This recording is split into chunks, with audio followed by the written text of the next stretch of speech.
Friends, അസ്സലാമു അലൈക്കും. എല്ലാവർക്കും ഐഷ സ്റ്റീം വേൾഡിൻ്റെ പുതിയൊരു വീഡിയോയിലേക്ക് സ്വാഗതം. ഇന്നത്തെ നമ്മുടെ വീഡിയോ കർക്കിടക മാസത്തിൽ എല്ലാവരും കഴിച്ചിരിക്കേണ്ട ഇടി മരുന്ന് അല്ലെങ്കിൽ മരുന്നുണ്ടയുടെ റെസിപ്പിയാണ്. നമ്മുടെ ശരീരത്തിലെ പ്രതിരോധശേഷി ഏറ്റവും കൂടുതൽ കുറഞ്ഞിരിക്കുന്ന സമയമാണ് കർക്കിടക മാസം.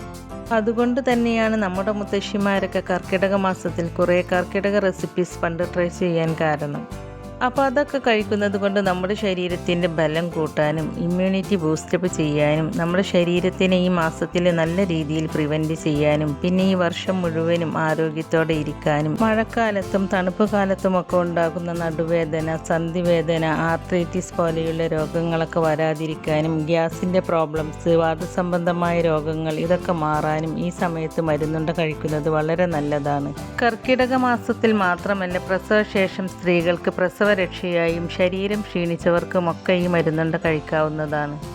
മരുന്നുണ്ട പലർക്കും കഴിക്കാനായിട്ട് ബുദ്ധിമുട്ട് എന്ന് പറയുന്നത് ഇത് ഭയങ്കര കയ്പായതുകൊണ്ടാണ്. ഞാൻ ഇന്നിവിടെ കാണിക്കുന്ന റെസിപ്പി നിങ്ങൾ ഫോളോ ചെയ്യുകയാണെങ്കിൽ നല്ല ടേസ്റ്റി ആയിട്ട് കയ്പൊന്നുമില്ലാതെ തന്നെ നിങ്ങൾക്ക് ഈ മരുന്നുണ്ട ഉണ്ടാക്കിയെടുക്കാവുന്നതാണ്. അപ്പോൾ ഇത്രയേറെ ഗുണങ്ങളുള്ള ഈ മരുന്നുണ്ട എങ്ങനെയാണ് വളരെ എളുപ്പത്തിൽ തയ്യാറാക്കി എടുക്കുന്നത് എന്നാണ് ഞാൻ ഇന്ന് ഈ വീഡിയോയിലൂടെ കാണിക്കുന്നത്. അപ്പോൾ ഈ മരുന്നുണ്ട ഉണ്ടാക്കാനായിട്ട് ഞാനിവിടെ 250 ml കപ്പിൽ 1 കപ്പ് മട്ട അരിയാണ് എടുത്തിട്ടുള്ളത്. പിന്നെ ഇതിലേക്ക് മധുരത്തിന് ആവശ്യമായ 1/2 കിലോ ശർക്കരയാണ് എടുത്തിട്ടുള്ളത്. നിങ്ങളുടെ അടുത്ത് പനം ശർക്കരയുണ്ടെങ്കിൽ അതെടുക്കുന്നതാണ് ഏറ്റവും നല്ലത്. പിന്നെ ഇതിലേക്ക് ഇതുപോലത്തെ ഒരു കൊപ്രയാണ് എടുത്തിട്ടുള്ളത്. മരുന്നുണ്ടൊക്കെ ഉണ്ടാക്കുമ്പോൾ ഇതുപോലത്തെ കൊപ്ര എടുക്കുകയാണെങ്കിൽ ഒരുപാട് കാലം ഈ മരുന്നുണ്ട കേടുകൂടാതിരിക്കും. പിന്നെ 1/2 കപ്പ് മുതിര, അതുപോലെ 1/2 കപ്പ് കറുത്ത എള്ള്, പിന്നെ 1/2 കപ്പ് കർക്കിടക റെസിപ്പിയിലെ പ്രധാന കണ്ടൻ്റായ നവരയരി, പിന്നെ 1/4 കപ്പ് ഉലുവ, പിന്നെ 1/4 കപ്പ് ചെറിയ ജീരകം, അതായത് നല്ല ജീരകം, പിന്നെ 1/4 കപ്പ് ചതുപ്പ എന്നൊക്കെ പറയുന്ന ശതകുപ്പ, അതുപോലെ 1/4 കപ്പ് അയമോദകവും എടുത്തിട്ടുണ്ട്. ഇതൊക്കെ നന്നായി കഴുകി വൃത്തിയാക്കി ഉണക്കിയെടുത്തതിന് ശേഷമാണ് ഞാൻ മരുന്നുണ്ട ഉണ്ടാക്കാനായിട്ട് എടുത്തിട്ടുള്ളത്. പിന്നെ ഇതിലേക്ക് 1/4 കപ്പ് ആശാളി, അതായത് ഹലീം സീഡ്സ് ആണ് എടുത്തിട്ടുള്ളത്. മറ്റുള്ള ഇൻഗ്രീഡിയൻസ് ഒക്കെ കഴുകിയെടുത്ത് ഉണക്കിയെടുക്കുമ്പോൾ ഈ ആശാളി കഴുകിയെടുക്കാനായിട്ട് പറ്റില്ല. ഇത് വെള്ളത്തിലിട്ടാൽ, നമ്മൾ കസ്കസൊക്കെ വെള്ളത്തിലിട്ടാൽ കുതിർന്ന് വരുമ്പോൾ പെട്ടെന്ന് കുതിർന്ന് വരും. അപ്പോൾ നിങ്ങൾ ഇതൊരു നനഞ്ഞ തുണി കൊണ്ട് തുടച്ചെടുത്താൽ മതി. പിന്നെ 1 ടേബിൾ സ്പൂൺ ചുക്കുപൊടിയും 1 5-6 ഏലക്കയുമാണ് എടുത്തിട്ടുള്ളത്. അപ്പോൾ ഇത്രയും ഇൻഗ്രീഡിയൻസാണ് ഞാനിവിടെ മരുന്നുണ്ട ഉണ്ടാക്കാനായിട്ട് എടുത്തിട്ടുള്ളത്. ഇതെല്ലാം എല്ലാ ആയുർവേദ ഷോപ്പുകളിലും സൂപ്പർ മാർക്കറ്റുകളിലും അവൈലബിൾ ആണ്. ഞാനിവിടെ ഈ ഇൻഗ്രീഡിയൻസ് എല്ലാം വറുത്തെടുക്കാൻ വേണ്ടിയിട്ട് ഒരു മൺചട്ടിയാണ് എടുത്തിട്ടുള്ളത്. നിങ്ങൾക്ക് വേണമെങ്കിൽ ഉരുളിയോ ഇരുമ്പിൻ്റെ ചീനച്ചട്ടിയോ മറ്റേതെങ്കിലും അടികട്ടിയുള്ള പാത്രങ്ങളോ എടുക്കാവുന്നതാണ്. അപ്പോൾ ഈ ചട്ടി നന്നായിട്ടൊന്ന് ചൂടായിട്ട് വന്നാൽ ഓരോ ഇൻഗ്രീഡിയൻസ് ആയിട്ട് ഇട്ട് കൊടുത്ത് വറുത്തെടുക്കാം. ഞാനിവിടെ ആദ്യം ഇട്ട് കൊടുക്കുന്നത് നമ്മൾ എടുത്തു വെച്ച 1 കപ്പ് മട്ടരിയാണ്. അപ്പോൾ ഈ അരി ഇട്ട് കൊടുത്തതിന് ശേഷം കൈവിടാതെ തന്നെ ഇളക്കി കൊടുക്കണം, അല്ലെങ്കിൽ ഈ അരി പെട്ടെന്ന് കരിഞ്ഞു പോകാനുള്ള ചാൻസ് ഉണ്ട്. ഈ അരിയൊക്കെ നന്നായി മൂത്ത് പൊട്ടി വരുന്നത് വരെ ഇതുപോലെ ഇളക്കി കൊടുക്കുക. ഇപ്പോൾ ഈ അരിയുടെ കളറൊക്കെ മാറിയിട്ട് നന്നായിട്ട് പൊട്ടി വരാൻ തുടങ്ങിയിട്ടുണ്ട്. ഇപ്പോൾ ഈ അരി നന്നായിട്ട് ഒരുപോലെ പൊരിഞ്ഞു വന്നിട്ടുണ്ട്. ഇനി നമുക്കിതൊരു പാത്രത്തിലേക്ക് ഇട്ട് കൊടുക്കാം. എന്നിട്ട് ഈ ചട്ടി ഒരു കോട്ടൺ തുണി കൊണ്ടോ ഒരു ടിഷ്യൂ പേപ്പർ കൊണ്ടോ ഇതുപോലെ നന്നായി തുടച്ചെടുത്തതിന് ശേഷം അടുത്ത ഇൻഗ്രീഡിയൻസ് ഇട്ട് കൊടുക്കുക. അടുത്തതായി ഇട്ട് കൊടുത്തിട്ടുള്ളത് 1/2 കപ്പ് നവര അരിയാണ്.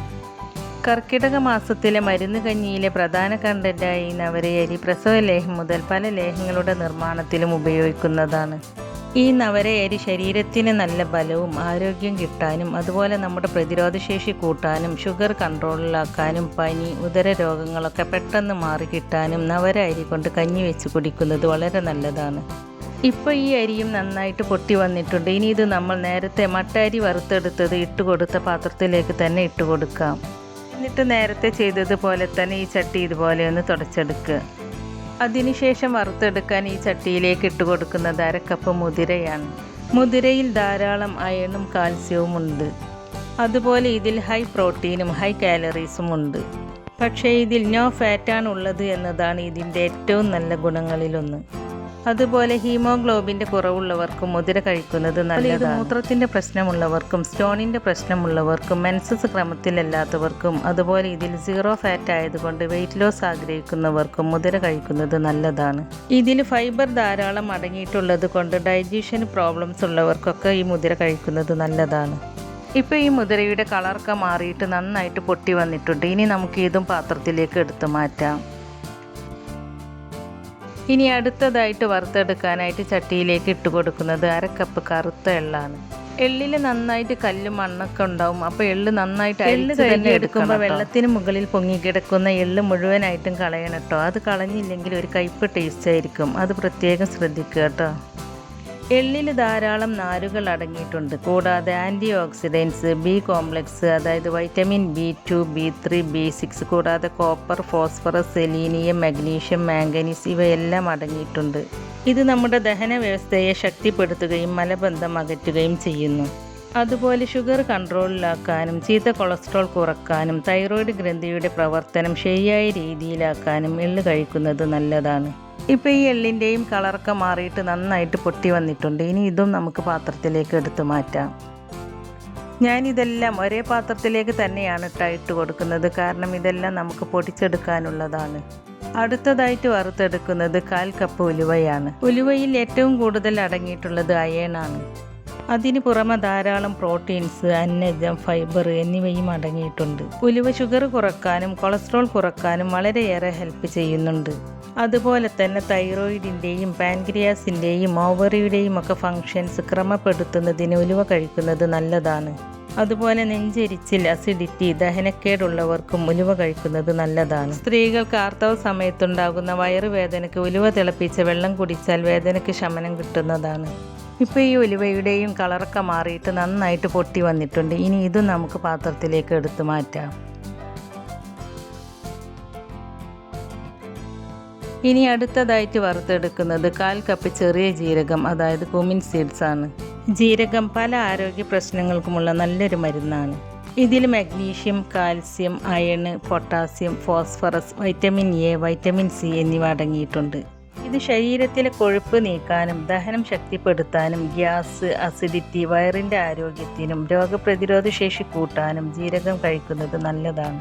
ജീരകം പെട്ടെന്ന് തന്നെ കരിഞ്ഞു പോകും. അപ്പോൾ ലോ ഫ്ലെയിമിലിട്ടിട്ട് കൈ വിടാതെ ഇളക്കി കൊടുത്ത് വറുത്തെടുക്കുക. ഇപ്പോൾ ജീരകവും നന്നായിട്ട് പൊട്ടി വന്നിട്ടുണ്ട്. ഇനി ഇതും നമുക്ക് പാത്രത്തിലേക്ക് എടുത്തു മാറ്റാം. ഓരോ ഇൻഗ്രീഡിയൻസും വറുത്തെടുത്തതിന് ശേഷം ചട്ടി ഇതുപോലെ തുടച്ചെടുക്കണം കേട്ടോ. അടുത്തതായിട്ട് വറുത്തെടുക്കുന്നത് ശതകുപ്പയാണ്. ശതകുപ്പ നീര്, വേദന, വാത, കഫ രോഗങ്ങൾ, വയറുവേദന, വ്രണം, നേത്രരോഗങ്ങൾ, ദഹനക്കുറവ്, ഹൃദ്രോഗങ്ങൾ, ജ്വരം എന്നിവയെ ശമിപ്പിക്കുന്നു. ശതകുപ്പയും പെട്ടെന്ന് കരിഞ്ഞു പോകും. അപ്പോൾ ലോ ഫ്ലെയിമിലിട്ടിട്ട് കൈ വിടാതെ തന്നെ ഇളക്കി കൊടുത്ത് വറുത്തെടുക്കുക. ഇപ്പോൾ ശതകുപ്പയും നന്നായിട്ട് പൊട്ടി വന്നിട്ടുണ്ട്. ഇനി ഇത് നമുക്ക് പാത്രത്തിലേക്ക് എടുത്തു മാറ്റാം.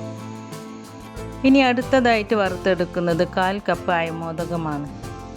ധാരാളം ആൻറ്റി ഓക്സിഡൻറ്റുകളാൽ സമ്പന്നമാണ് അയമോദകം. പലവിധ ട്യൂമറുകളെയും പ്രതിരോധിക്കാൻ കഴിവുള്ള അയമോദകത്തിൻ്റെ ഈ ആൻറ്റി ഓക്സിഡൻറ്റുകൾ ചർമ്മ സംരക്ഷണത്തിനും മികച്ചതാണ്. ഇതിൽ ഫൈബർ ധാരാളമായിട്ട് അടങ്ങിയിട്ടുള്ളത് കൊണ്ട് ദഹന സംബന്ധമായ ബുദ്ധിമുട്ടുള്ളവർക്കും ഗ്യാസ് ട്രബിൾ, അസിഡിറ്റി എന്നിവ ഉള്ളവർക്കും അയമോദകം കഴിക്കുന്നത് നല്ലതാണ്.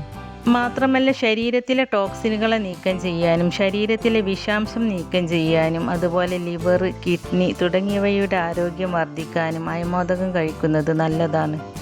അതുപോലെ സ്ത്രീകളിലെ ആർത്തവ സമയത്തുണ്ടാകുന്ന വയറുവേദനയ്ക്ക് അയമോദകം തിളപ്പിച്ച വെള്ളം കുടിച്ചാൽ വേദനയ്ക്ക് ശമനം കിട്ടുന്നതാണ്.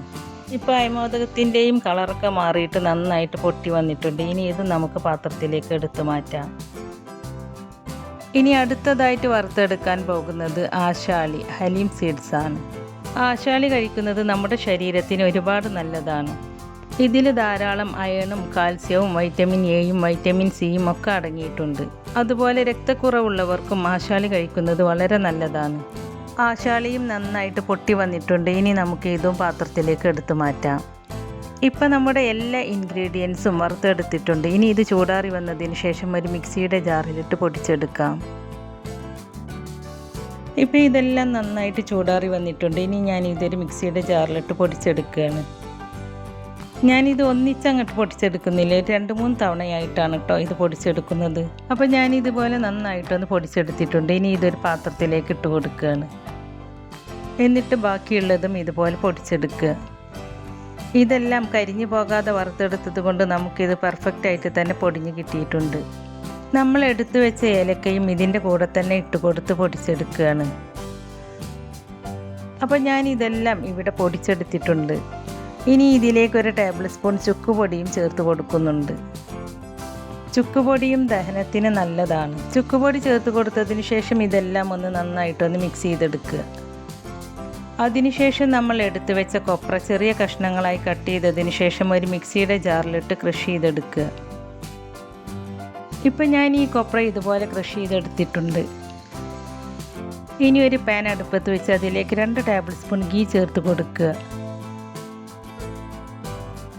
ഗീ ചൂടായിട്ട് വരുമ്പോൾ നമ്മൾ ക്രഷ് ചെയ്തെടുത്ത കൊപ്ര അതിലിട്ടിട്ടൊന്ന് ചെറുതായിട്ടൊന്ന് വറുത്തെടുക്കുക. ഒരുപാട് അങ്ങോട്ട് വറുത്തെടുക്കൊന്നും വേണ്ട കേട്ടോ. അതിലെ വെള്ളത്തിൻ്റെ അംശം പോകുന്നത് വരെ ചെറുതായിട്ടൊന്ന് വറുത്തെടുത്താൽ മതി. അപ്പോൾ ഞാനിത് ചെറുതായിട്ടൊന്ന് ഫ്രൈ ചെയ്തെടുത്തിട്ടുണ്ട്. അപ്പോൾ ഇത്രയും മതി. ഇനി ഞാൻ ഫ്ലെയിം ഓഫ് ചെയ്ത് കൊടുക്കുകയാണ്. ഇനി നമുക്കിതിലേക്ക് മധുരത്തിന് ആവശ്യമായ ശർക്കര ഉരുക്കിയെടുക്കാം. അതിനായിട്ട് ഞാൻ ഇതിലേക്ക് 1/2 കിലോ ശർക്കരയാണ് എടുത്തിട്ടുള്ളത്. ഈ ശർക്കര ഞാൻ 1 കപ്പ് വെള്ളത്തിലാണ് ഉരുക്കിയെടുക്കുന്നത്. ഇപ്പോൾ ശർക്കരയും നന്നായിട്ട് മെൽറ്റായി വന്നിട്ടുണ്ട്. ഇനി ഞാൻ ഫ്ലെയിം ഓഫ് ചെയ്ത് കൊടുക്കുകയാണ്. ഇനി നമ്മൾ ചൂടാക്കിയെടുത്ത തേങ്ങ നമ്മൾ പൊടിച്ചെടുത്ത ഈ മിക്സിയിലേക്ക് ചേർത്ത് കൊടുക്കുക. എന്നിട്ട് ഇതെല്ലാം നന്നായിട്ടൊന്ന് മിക്സ് ചെയ്തെടുക്കുക. അതിനുശേഷം ഈ ശർക്കരപ്പാനി ഈ മിക്സിയിലേക്ക് ചേർത്ത് കൊടുക്കുക. അപ്പോൾ ഞാനിത് ചൂടോട് കൂടി തന്നെയാണ് കേട്ടോ ഇതിലേക്ക് ചേർത്ത് കൊടുക്കുന്നത്. ശർക്കരയിൽ മണ്ണും പൊടിയും ഒക്കെ ഉണ്ടാകും. അപ്പോൾ ശർക്കരപ്പാനി ചേർത്ത് കൊടുക്കുമ്പോൾ ഇതുപോലെ അരിച്ച് ചേർത്ത് കൊടുക്കണം കേട്ടോ. ശർക്കരപ്പാനി ചേർത്ത് കൊടുത്തതിന് ശേഷം എല്ലാം കൂടി നന്നായിട്ടൊന്ന് മിക്സ് ചെയ്തെടുക്കുക. ഞാനിതിലേക്ക് ഉരുക്കിയെടുത്ത ശർക്കര മുഴുവനായിട്ടും ചേർത്ത് കൊടുത്തിട്ടുണ്ട്. എനിക്കിതിലേക്ക് ഞാൻ ഉരുക്കിയെടുത്ത ശർക്കരപ്പാനി കറക്റ്റായിരുന്നു കേട്ടോ. ഇനി ഇത് കൈകൊണ്ട് തൊടാൻ പാകത്തിനുള്ള ചൂടാറി വന്നാൽ കൈകൊണ്ട് നന്നായിട്ടൊന്ന് മിക്സ് ചെയ്തെടുക്കുക. അതിനുശേഷം ഇത് ചെറിയ ബോൾസുകളായിട്ട് ഇതുപോലെ ഉരുട്ടിയെടുക്കുക. അപ്പോൾ ബോൾസൊക്കെ നിങ്ങളുടെ ഇഷ്ടത്തിനനുസരിച്ച് ഏത് വലിപ്പത്തിലാണോ വേണ്ടത് അതിനനുസരിച്ച് ഉരുട്ടിയെടുക്കുക കേട്ടോ. അപ്പോൾ ഞാൻ ഈ ഒരു വലിപ്പത്തിലാണ് കേട്ടോ ഉരുട്ടിയെടുത്തിട്ടുള്ളത്. ഇനി ബാക്കിയുള്ളതും ഇതുപോലെ ഉരുട്ടിയെടുക്കുക. മരുന്നുണ്ട പോലെ തന്നെ വളരെ പ്രാധാന്യമുള്ള ഒന്നാണ് മരുന്ന് കഞ്ഞിയും. മരുന്ന് കഞ്ഞി നമ്മുടെ ചാനലിൽ ഞാൻ ഇതിനു മുമ്പ് അപ്ലോഡ് ചെയ്തിട്ടുണ്ട്. അതിൻ്റെ ലിങ്ക് ഞാൻ ഡിസ്ക്രിപ്ഷനിൽ കൊടുക്കാൻ, കാണാത്തവരുണ്ടെങ്കിൽ ഒന്ന് കണ്ടു നോക്കൂ കേട്ടോ. അപ്പോൾ വളരെ ഹെൽത്തിയും ടേസ്റ്റിയുമായിട്ടുള്ള മരുന്നുണ്ട ഇവിടെ റെഡിയായി കിട്ടിയിട്ടുണ്ട്. ഇത് ഒട്ടും തന്നെ കയ്പില്ലാത്തത് കൊണ്ട് കുട്ടികൾക്കൊക്കെ ഒരുപാട് ഇഷ്ടമാവും. അപ്പോൾ നിങ്ങൾ ഇതുപോലെ മരുന്നുണ്ട ഉണ്ടാക്കി നോക്കിയിട്ടില്ലെങ്കിൽ നിങ്ങളെല്ലാവരും ഇതുപോലെ ഒന്ന് ഉണ്ടാക്കി നോക്കണം. എന്നിട്ട് അതിൻ്റെ അഭിപ്രായം നമ്മുടെ കമൻറ്റ് ബോക്സിൽ എഴുതി അറിയിക്കാനും മറക്കരുത്. നമ്മുടെ ഇന്നത്തെ ഈ വീഡിയോ നിങ്ങൾക്ക് ഇഷ്ടമായിട്ടുണ്ടെങ്കിൽ ലൈക്ക് ചെയ്യുകയും നിങ്ങളുടെ ഫ്രണ്ട്സിനും ഫാമിലിയിലേക്കൊക്കെ ഒന്ന് ഷെയർ ചെയ്ത് കൊടുക്കുകയും അതുപോലെ ചാനൽ പുതുതായി ആരെങ്കിലും കാണുന്നവരുണ്ടെങ്കിൽ ഒന്ന് സബ്സ്ക്രൈബ് ചെയ്ത് സപ്പോർട്ട് ചെയ്യുകയും ചെയ്യണേ. സബ്സ്ക്രൈബ് ചെയ്യുമ്പോൾ നോട്ടിഫിക്കേഷൻ ബെല്ല് കൂടി ഓണാക്കി വെക്കുകയാണെങ്കിൽ ഞാൻ പുതിയ റെസിപ്പീസ് അപ്ലോഡ് ചെയ്യുമ്പോൾ അതിൻ്റെ നോട്ടിഫിക്കേഷൻ നിങ്ങൾക്ക് കിട്ടുന്നതാണ്. അപ്പോൾ ഇൻഷാ അല്ലാഹ് പുതിയ റെസിപ്പീസുമായി ഞാൻ വീണ്ടും വരാം. താങ്ക്